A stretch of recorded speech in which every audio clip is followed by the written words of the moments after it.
This video is going to be a rather lengthy film study look at the LA Rams offense under Sean McVay. Generally going to focus this on 2023. My motivation, it's an interesting offense, number one. It's definitely an anomaly. They play by their own rules, hence the graphic that I tried to create for him to represent that dynamic.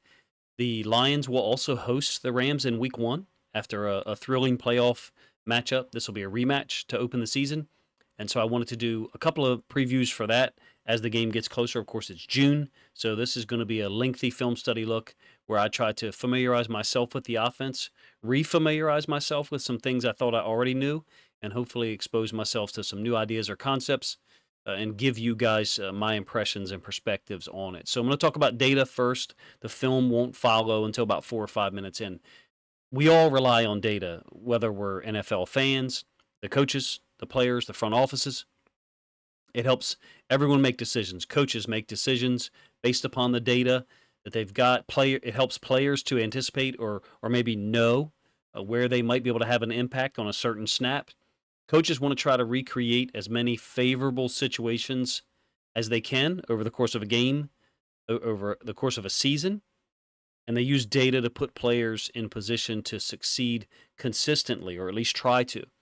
Sometimes the data is team or opponent specific. Sometimes it's based on modern trends, and that's where we'll kind of get into the discussion with what Sean McVay does. It's the data is the driver at this point for almost all decisions.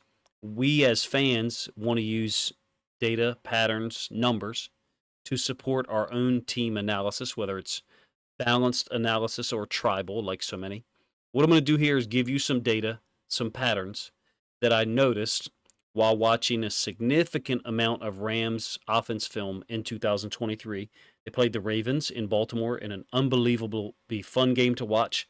Now that it's the offseason, it was not fun to watch that day. I had a feeling leading up to that game that the Ravens may have trouble stopping the run with their nickel against the Rams 11 personnel. Feel free to go back and look on my channel. I'll try to link that video up in the description here. And then I did a post-game film study on the Rams offense. Their first drive, I think they ran the ball the first 7 plays of the game. I also obviously cover the Rams when they played the Lions in the wild card round. A 24-23 win for the Lions. Great game. So I have a significant amount of film that I watched before those 2 games and afterwards. I think I've got 7 games completely marked up and the data all organized for you. I'll try to explain what I think Sean McVay and his staff do to use data and modern trends to deceive NFL defenses in a very unique way. It's very old school. And I'll go even one step further. I think McVay uses other teams' reaction to modern trends against them. He's playing a different game, in my opinion, if you will. And the 2 elements I'll focus on, I'm sure other people have focused on at various times since Sean McVay was hired there in 2017. We'll focus on his use of compressed formations and motion. Specifically, motion from compressed formations. These plays will flow through here while I talk about it. I think McVay stays in 11 personnel as a control feature. He wants to control as much as he possibly can. Any offensive coordinator or defensive coordinator does. For McVay, I think staying in 11 personnel gives them consistent looks through which to gather their own intel. Again, I said the intro here is going to be rather lengthy.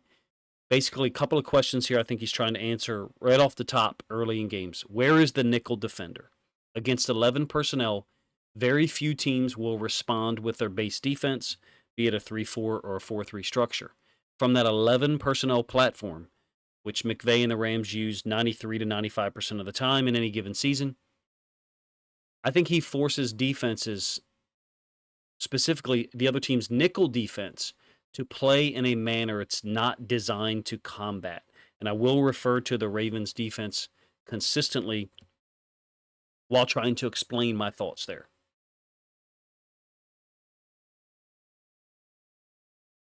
Let's go over some of the data for the Rams offense from 2023 compared to other seasons, and then I will relate it to other teams and to try to illustrate to you how much of an anomaly McVay's 11 personnel unit is. They were 45-55 in terms of run-pass ratio in 2023. So it sounds like they're pass-heavy to some.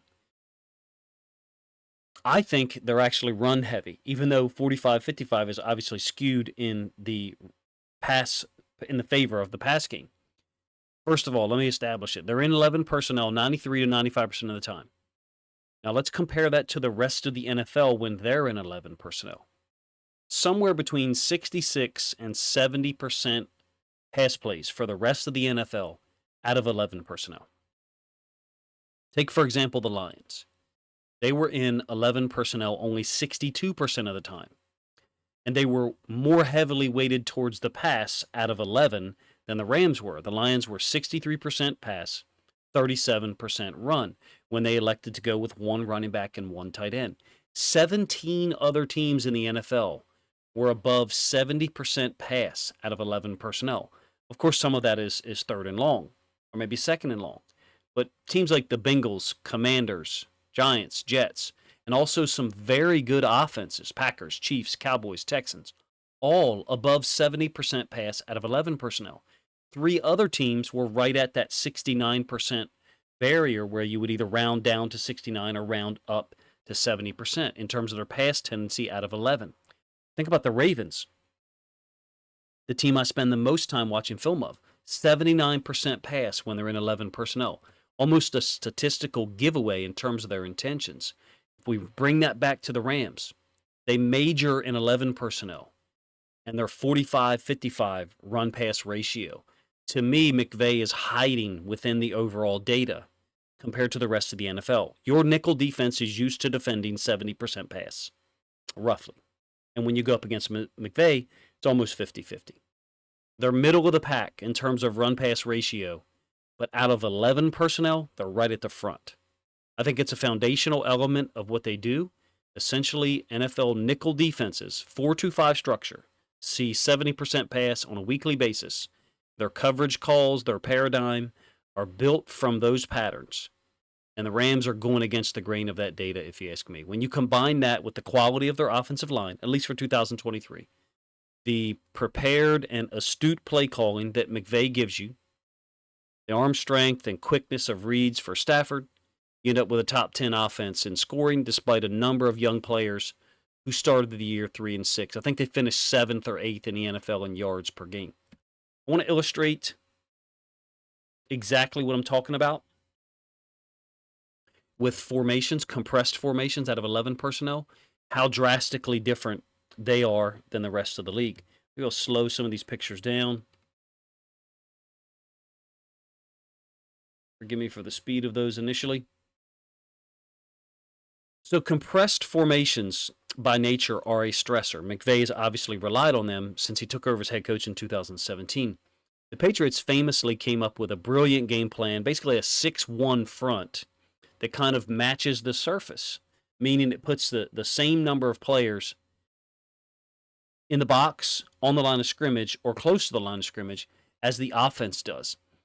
The offense, and McVay only uses one tight end to create that. Well, how? As wide receivers are lined up so close to the tackle.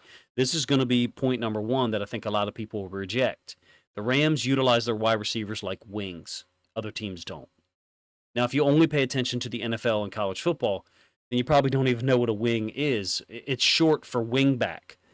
Basically, think a hybrid wide receiver, running back type player who lines up near or just outside of the tight end or the tackle. Usually it's a 1-by-1 alignment, sometimes deeper, sometimes slightly wider.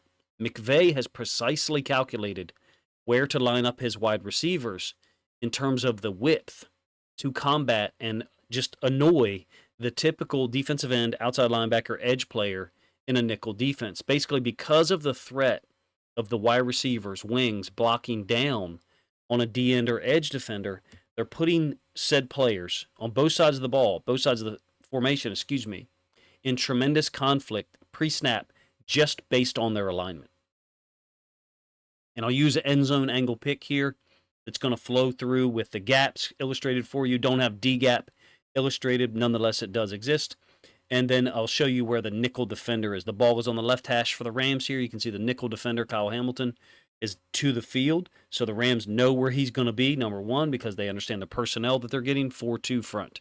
Basically means there's 7 gaps created by the 5 offensive linemen and the tight end But because of the two wide receivers that are lined up, Cup and Nakua in this picture, tightly, again, wings, this is basically red and blue formation for the wing tee, at least in the terminology that I know. The defense is going to be in a 4-2, but they're outnumbered, meaning who plays what particular gap. That's all we ever hear people talk about is what gap do you have. The Rams will shift and move those gaps through motion just before the snap while forcing you as a defense to line up in a certain way. I think they freeze NFL defenses.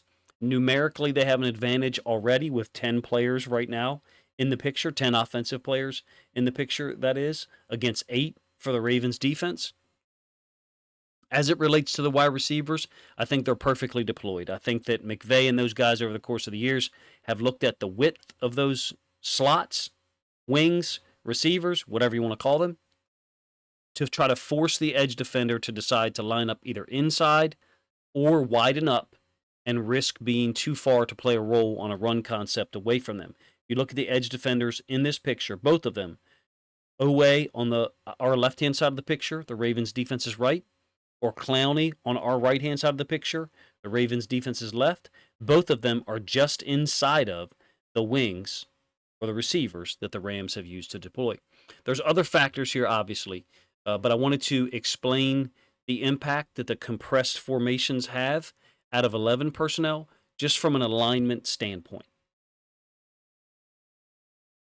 The constant use of motion and the threat of the jet sweep or the toss behind the jet sweep, I think freezes a lot of NFL defensive coordinators. I think it certainly had an impact against the Ravens. It prevents them or slows them down from bringing a lot of pressure when Stafford is under center. And I will explain some very severe tendencies that I've noticed in the Rams offense, under center, shotgun, and pistol.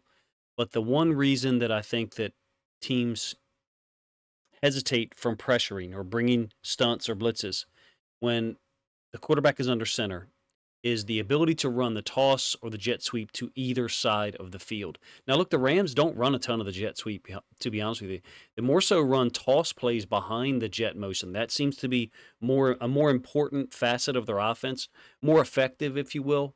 It really functionally acts as a jet sweep, as you see Nakua taking a jet sweep against the Ravens. I only think I had him running 13 jet sweep plays in all of 2023. Maybe it was only 11.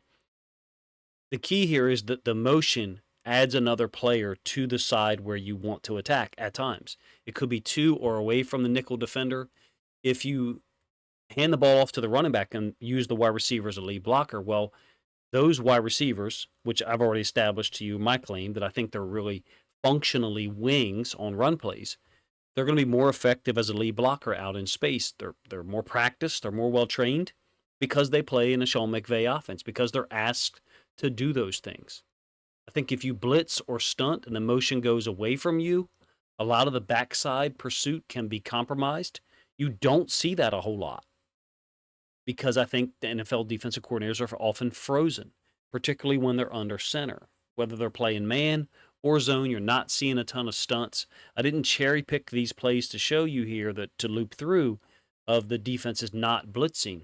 That's just what they do. I think the jet motion and the plays that work off of it, the toss behind it, act as a jab. It holds defenses in place, kind of makes them stationary, if you will, pre-snap.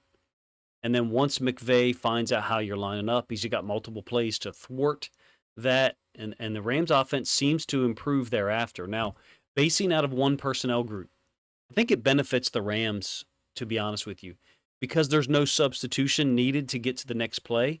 Not to say that they utilize hurry up a ton, because they only ran 62 plays per game. So I think that's quite average. I think it's 14th in the league, somewhere around there, middle of the pack. A little above, middle of the pack. But it's not like the Rams are in hurry up mode. Could it adversely affect the players for being on the field too much? Sure, maybe so. But I think the perimeter threat, the run game being available to either side, is a very real dynamic. You certainly don't see Cooper Kupp getting a lot of jet sweeps nowadays, nor other players. I do wonder at times about a dynamic that exists for option teams, and that's this: a play call given with no direction. Do I really think that the Rams do this a ton? No, but let me explain. The dynamic for triple option teams, a true triple option read team, is such that The offensive coordinator or head coach will call a concept, let's say midline option. And then it's the quarterback's job to go find the 3 technique. If that is exactly where the offense wants to run it, generally it's going to be to a 2 or a 3. I know some crazy ass people that'll run it to a 1 technique, but generally you don't want to. It'll be the quarterback's job to call the play directionally. The head coach, offensive coordinator calls the concept. And the quarterback's job is to come up, get up under center, or in the pistol, whatever, and then see the defense. If the tight end is already to the side of 3, which is generally what you're going to get in the overfront, cool. Make the call and run the play to that side. If the tight end's on the other side, it's the quarterback's job to make the call, motion a slot or a wing over to create a 3-man surface, motion a wide receiver over, because we're talking about the NFL, and then run midline away from the tight end. The first drive of the game against the Ravens, I think, gives you a great example of how Mcvay can manipulate and freeze defenses. Week 14, Mike Macdonald typically put NFL defenses in a blender, an absolute bind on third down, 3rd and 4, 3rd and 5, 3rd and 6. The amount of blitzes, stunts, and coverages that Macdonald employs and his players can execute was a snowball effect for offenses in 2023. They couldn't figure out what the Ravens were doing, and they never got into a rhythm. Well, the Rams totally flipped that dynamic on its head, at least early. The compressed formations and the motion never let Macdonald have any element of control pre-snap. Now, did Mcvay get the offense to the line quick and then rely on Stafford to change the play or change the direction? No, I can't say that I saw that dynamic a ton on this first drive. This seemed like an example of the Rams having play calls made up for the right hash and the left hash out of 11 personnel, because they knew the Ravens would be in their nickel, and saying, okay, we know the nickel's going to be here. Let's run this play away from him. Or we know the nickel's going to be on this side here. Let's run it to his side, but let's block him this way.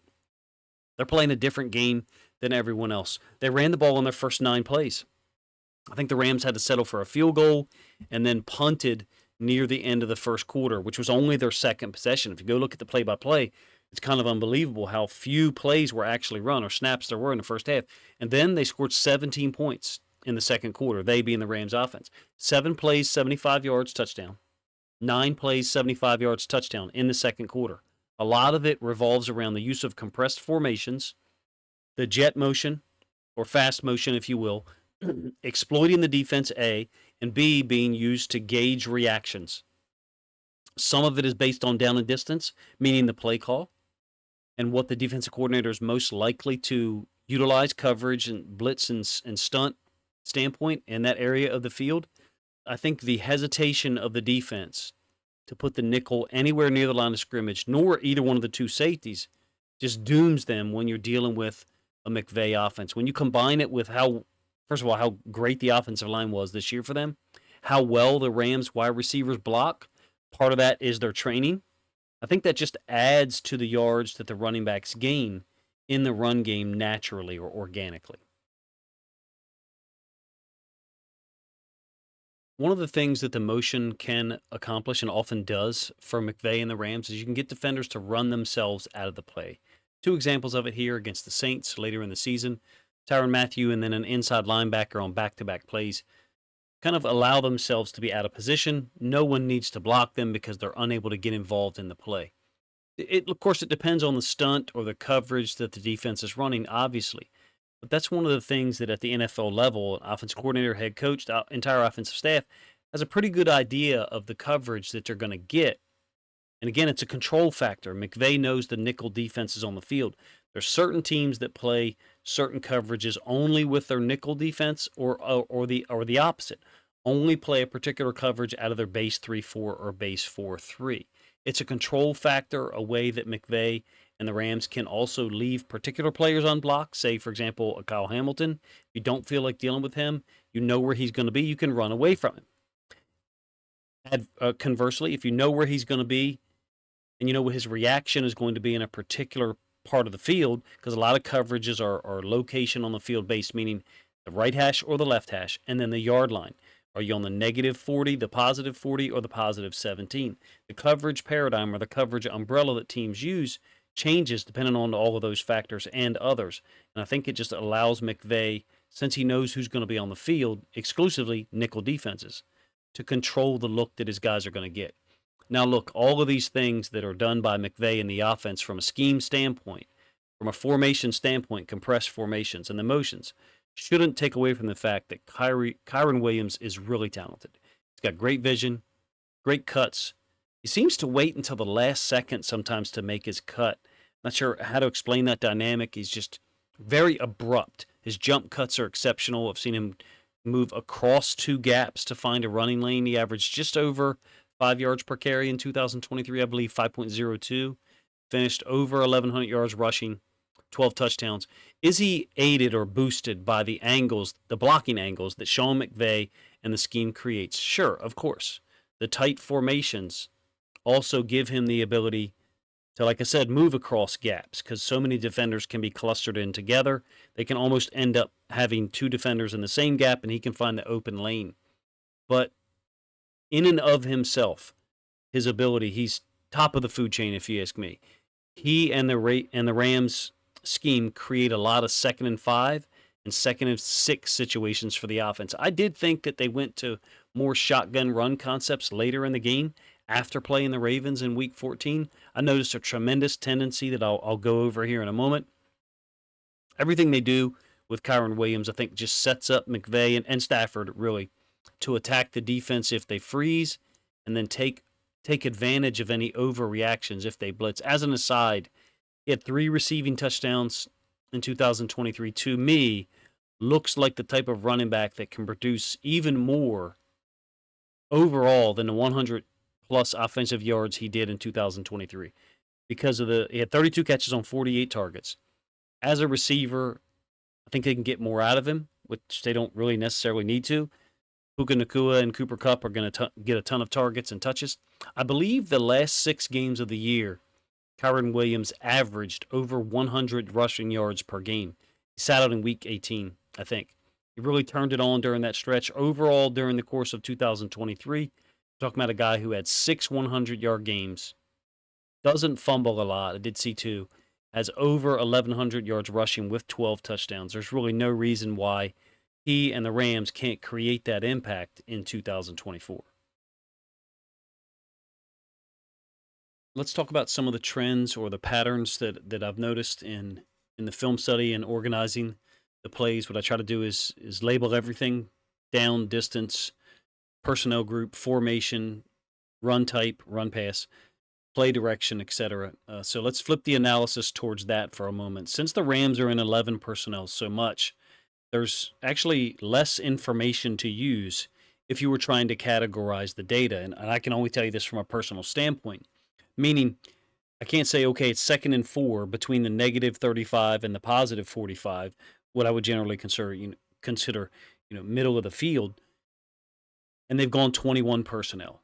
So you can oftentimes look at the data and say, okay, it's 21 personnel, 2nd and 4, negative 48-yard line. If they go pro I, it's counter weak or counter strong. If they go twins I, then it's play action pass weak. You can generally predict plays like that for certain situations. That's a dynamic that exists across all levels of football. Play sequences cross-referenced with the personnel, the down and distance, and the location on the field. McVay and the Rams, they remove some of those variables. Maybe they control some of them is the right way to put it. Even though they do have real indicators as it relates to some pre-snap alignment, basically the formation. Now, I only have 1st down and 2nd down plays included in this data that I'm going to quote to you here in a moment. My 3rd down and 4th down play concepts for the Rams in 2023 are organized in a separate folder intentionally. I did that because I wanted to look at McVay's play calls at the beginning of a series of downs. Not separate, and these are not separated or organized by game time here. It's just done by a formation study. That's how I look at the game of football. That's how I was taught to do so. So specifically, comparing the under center and shotgun play calls, run pass, 2 vastly different situations. And it is as I expected. Meaning, prior to week 14, when the Ravens hosted the Rams, I looked at 17. I had 17 under center plays saved up for the Rams. 15 of them were run plays. And then I had 82% of my shotgun plays were pass plays. Overall, now I have separate from that data, I have 45 under center plays in 2023, 34 runs, 11 pass, for a total of 62 plays, of which 49 of them are run plays. So pretty high percent run when you're under center. Shotgun, absolute flipping the numbers there. 50 plays, 42 of which were pass, totally in line, 8 of which were run, 42 of which were pass, totally in line with the data that I had leading up to that Ravens game in week 14. Now, what can NFL teams do about it? As recently as 2 or 3 years ago, I believe I saw a website, a Rams website, a Rams fan site, I could be wrong, talk about a perennial decline in Mcvay offenses from week 9 onward. I guess the implication would be it becomes predictable, and that data that I'm quoting to you would seem to support that, but that was certainly not the case in 2023. The Rams offense got better over the course of the year. They averaged just over 28 points per game from weeks 11 to week 18, went 7-1 in that time, scoring 30 points 4 separate times, whereas in their opening 9 regular season games, they'd only exceeded 23 points 3 times. So if this information is out there that I'm quoting to you, the under center run tendency, shotgun / pistol pass tendency, if that information is out there, if they are predictable and become even more so over the course of the season, how come nobody was able to do anything about it? How come in 2023 did Mcvay go away from those tendencies intentionally? I did notice after week 14 more run concepts out of the shotgun. When it came time to do the preview for the Lions wildcard game, I did notice some of the tendencies being walked away from. Additionally, I don't think NFL defensive systems are built on pre-snap formation recognition and the ensuing tendencies. Now, some are. We've seen or heard about some very real patterns that have been exploited in big moments, Super Bowl wins for that matter. A lot of that information is not going to be shared by defensive coaches or players, nor should it be. Occasionally in a Super Bowl after a win, you'll get coaches or players talking about something because it's a big stage and there's more media presence, there's more questions to be asked. Generally, as a defensive coach, you want to preserve the data and your ability to use it against the offensive coordinator or head coach in this case. You want to preserve that for as long as possible, perhaps across multiple seasons. I think McVay's system also makes it difficult to do as a defensive coordinator and defensive players to do as much as you would like, I should say, in hindsight. They deserve credit for that, they being McVay and the Rams staff. It's another control element. Not only do they hold the chalk last, but I think what he does is he uses 6 or 8 different plays from each formation, and therefore the defense is unsure of what to do. So in order to explain that, I'm going to go into one formation under center and then one third down formation, to illustrate the depth to which McVay goes from each set, as some people call it. Some teams get in a formation to run 3 plays. Maybe not even that. Some teams only get into a formation to run 2 plays. McVay's platforms, the formations, might not have as much width, meaning they're all out of 11 personnel. And they all, quote, look the same, and that's the design. But the depth of them, how many plays he runs out of each formation, is quite incredible. The formation that I picked to try to illustrate to you guys the depth of how Sean McVay and the Rams attack opposing defenses is called Pro Twins. Most people would refer to it as red and blue from the old wing tee terminology. We'll let these plays cycle through multiple times while I try to talk about some of the tendencies, 75-25 run pass, like you saw. But what McVay does through the schematics, the alignment of the formation, and then the implementation of the motion is kind of freeze the defense such that they're not willing to attack with the blitz. Basically, by having 2 wings, one on each side, Technically, one of them's a wing, one of them's a slot, but in any case, he can threaten the jet sweep or the toss to either side of the formation. I think the implementation of the play calling lines up with the formation perfectly. It's that alignment of factors, the compressed formations, just certainly outside the box in terms of 11 personnel offenses in the NFL, the players that he has, the personnel, the motions, and then the play calling. All of that fits perfect. Some of it is specific to Mcvay, but I think it's also how they instruct, how they coach, how they teach. Basically, the wide receivers are asked to block more, so they have to practice it. They have to spend time doing so in the box, in that tight space where you see some of these guys blocking in these plays that are cycling through. Again, I think the wingback comparison has some merit. Mcvay and the offensive coaches have created angles that make the wide receivers' blocking assignments, I don't want to say easier, but something that they can accomplish more efficiently, if you will. Now, an interesting question would be, do the Rams look for those traits or characteristics when they draft a wide receiver? Maybe. I'm sure the offense they're going to run under Mcvay is part of the equation.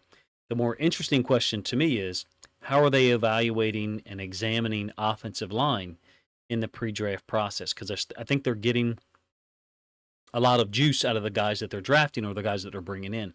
Anyway, back to the overall point about the one formation pro twins that I'm using to illustrate it.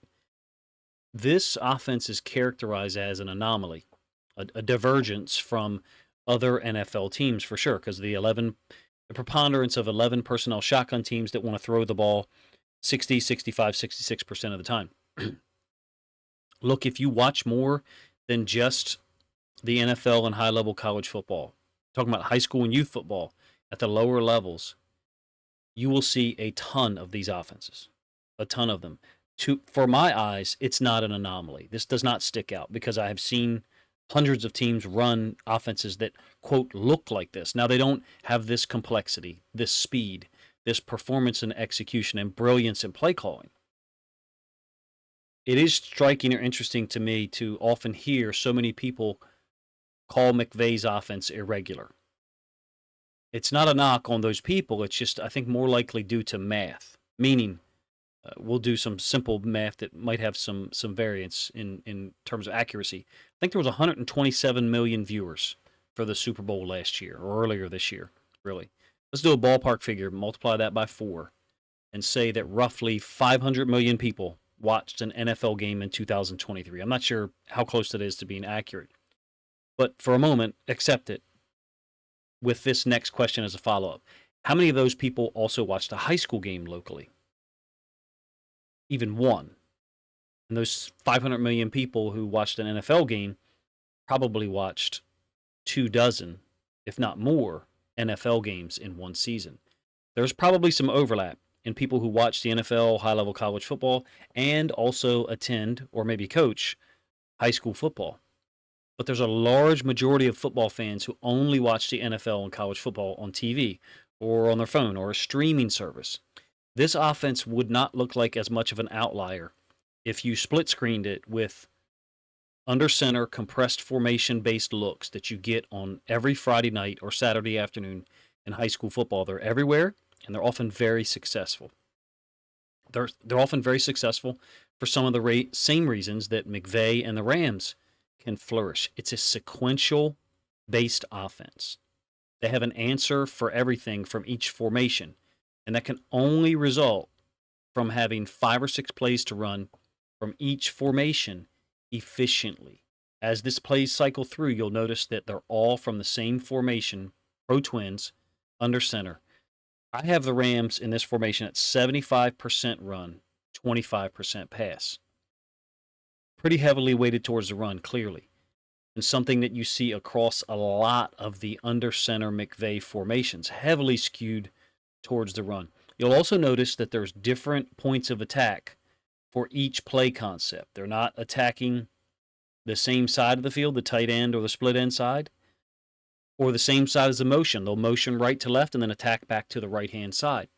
One thing to note, I didn't see any trick plays.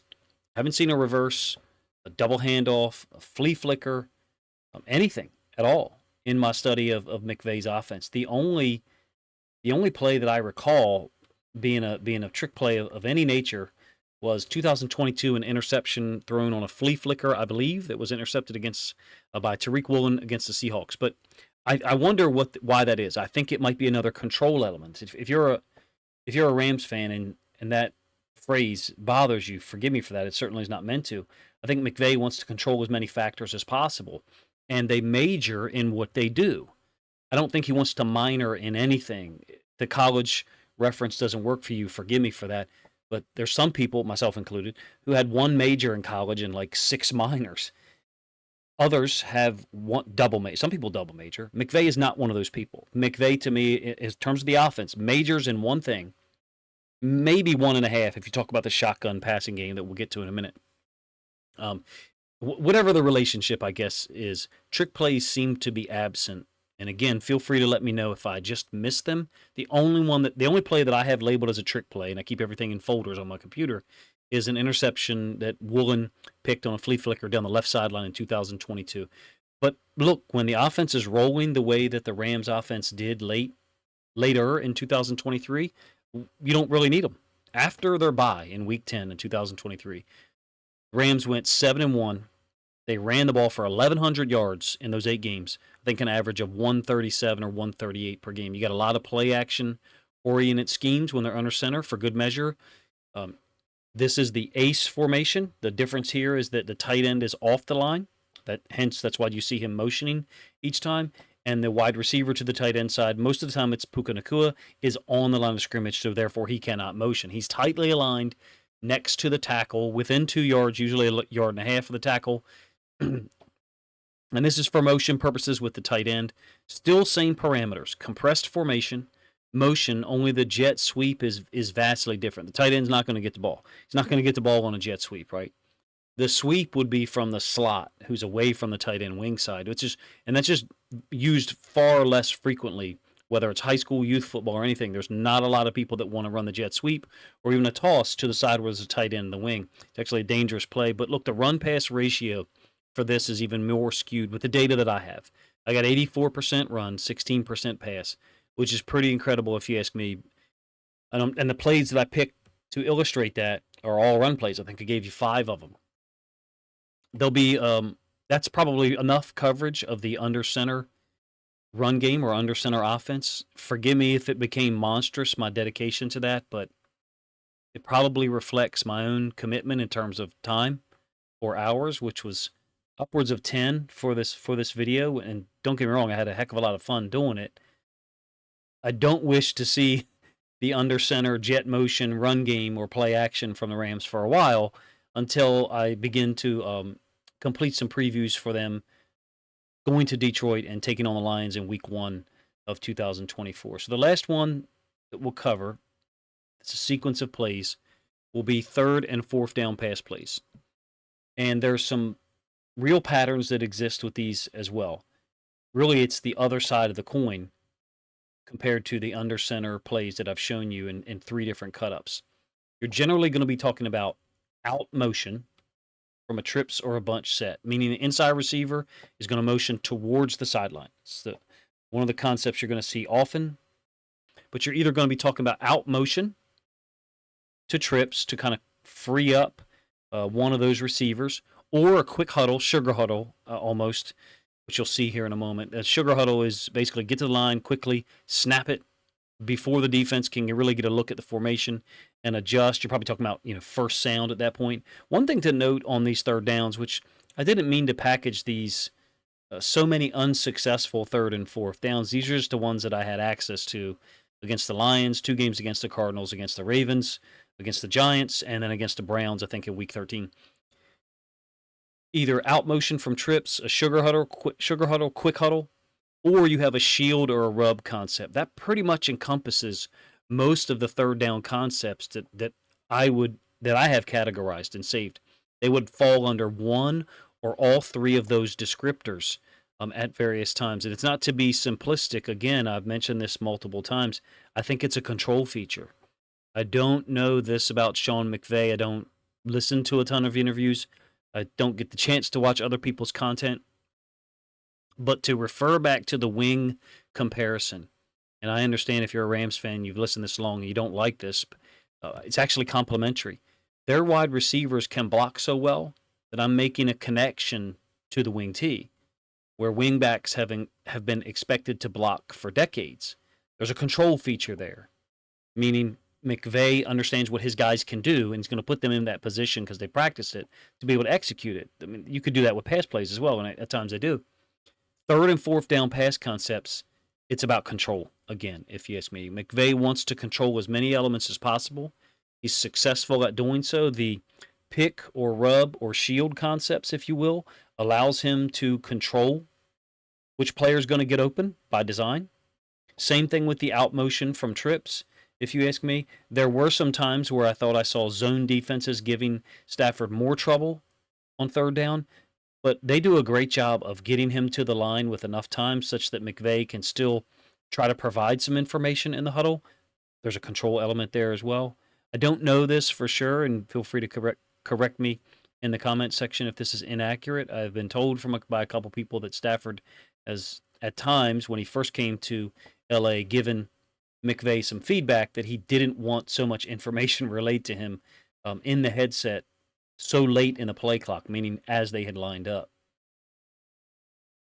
Overall, I found this to be a fascinating offense to try to study and then review for you. Some of the data, the patterns that I presented to you were just really confirmed stuff that I thought during the season. When I conducted previews for the Ravens game in Week 14 and then the Lions matchup in the wild card round, what I saw was under center run concepts 70% of the time or more. Anything shotgun or with wide receivers spread out wide, meaning what would be a typical alignment for wide receivers in the NFL nowadays, but McVay utilizes the compressed formation so much more often. Anything with shotgun or wide receivers spread out wider is almost a complete flip in terms of run pass percentage. So there's a real level of predictability that I see after the fact from a run pass standpoint. It's noticeable, but in terms of the 11 personnel data, I kind of alluded to this earlier, I think it's masked very well, and I think it's all intentional, very intentional.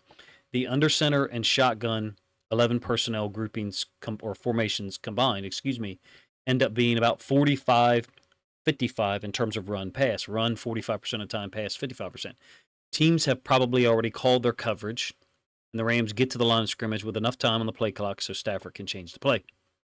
I didn't mean to say that it's not an outlier of an offense in the NFL. It certainly is, even with major college football. But if you do a little bit of research on what's called the wing T's red and blue formations and the plays that they use to threaten the edge, jet sweep or rocket sweep, and then the complementary or sequential-based play concepts that are built off that action, you'll see some of the similarities that I'm describing in terms of the compressed formations, motions, and run-heavy dominance that Sean McVay illustrates when they're under center in a compressed formation. As someone who coached a long time against some very good wing T programs, won some and lost some more, consider it to be a compliment, if you're a Rams fan, that I think McVay's offense is able to blend a modern passing attack with a scheme that is structurally similar to something that has been around. I think the first wing T book that was written, I believe, was in 1951 from the University of Delaware.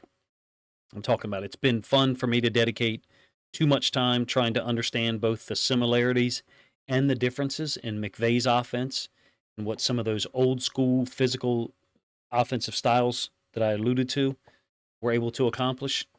If you enjoyed this video, please let me know in the comments section. If you're a Rams fan and you think other Rams fans would enjoy this look that probably missed some elements that other people have covered before me, which is no problem. You can let me know in the comment section, number one. But number two, if you think other Rams fans would enjoy it, please consider grabbing a link to this video, sharing it out on social media to help this content get more reach. I will have a ton of previews for the Rams visit to the Lions in Week 1 because besides Ravens content, I also cover the Detroit Lions in film study format. Appreciate you guys' time.